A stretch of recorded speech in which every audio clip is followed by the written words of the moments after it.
Pertumbuhan dan perkembangan manusia. Dasar materi pertama yaitu tentang pertumbuhan dan perkembangan manusia. Pertumbuhan dan perkembangan manusia memiliki dua istilah yaitu pertumbuhan dan perkembangan. Apakah perbedaan pertumbuhan dan perkembangan? Jadi, pertumbuhan adalah proses pertambahan ukuran dan volume tubuh dan dapat diukur dengan angka.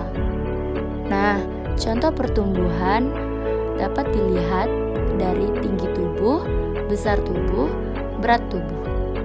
Nah, itulah yang dimaksud dengan pertumbuhan. Sedangkan perkembangan adalah proses pematangan fungsi sel tubuh menuju kedewasaan. Hal ini tidak dapat diukur dengan angka. Yang dimaksud dengan perkembangan adalah dari sebelum bisa berjalan menjadi bisa. Pertumbuhan dan perkembangan manusia tentu memiliki faktor. Nah, sekarang kita akan membahas tentang faktor-faktor yang mempengaruhi pertumbuhan dan perkembangan manusia. Yang pertama yaitu adalah faktor gen. Gen adalah faktor keturunan dari orang tua kita. Gen dapat membentuk dengan warna kulit, bentuk tubuh, warna rambut, serta bentuk badan. Faktor yang kedua adalah faktor hormon. Hormon adalah kelenjar tubuh yang dapat mengatur. Yang ketiga adalah faktor zat gizi dan air dalam tubuh. Zat gizi dan air dalam tubuh dapat mempengaruhi pertumbuhan dan perkembangan. Zat gizi yang diperlukan dalam tubuh adalah protein. Selain zat gizi, manusia juga memerlukan air untuk keperluan tubuh, dan air dapat membentukkan energi dalam tubuh. Kemudian faktor yang keempat adalah aktivitas. Aktivitas dapat dibagi dengan aktivitas otot dan aktivitas otak. Seperti olahraga akan membuat tubuh sehat dan bugar, sedangkan perkembangan otak akan membuat aktivitas otak orang menjadi cepat berpikir.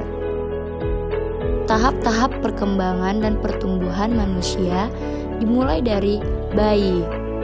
Bayi berada di dalam kandungan ibunya selama kurang lebih 9 bulan. Bayi memerlukan air susu ibu menjadi sumber energi utama. Lama-kelamaan, bayi bertumbuh besar. Bayi mengalami pertumbuhan dan perkembangan seiringnya waktu. Bayi pada usia 6-12 bulan udah belajar merangkak dan duduk. Ketika bayi sudah memasuki 18 bulan, sudah pandai berjalan dengan lancar. Kemudian tahap selanjutnya yaitu balita. Masa balita atau masa usia di bawah 5 tahun adalah masa pertumbuhan anak pada masa 2-5 tahun.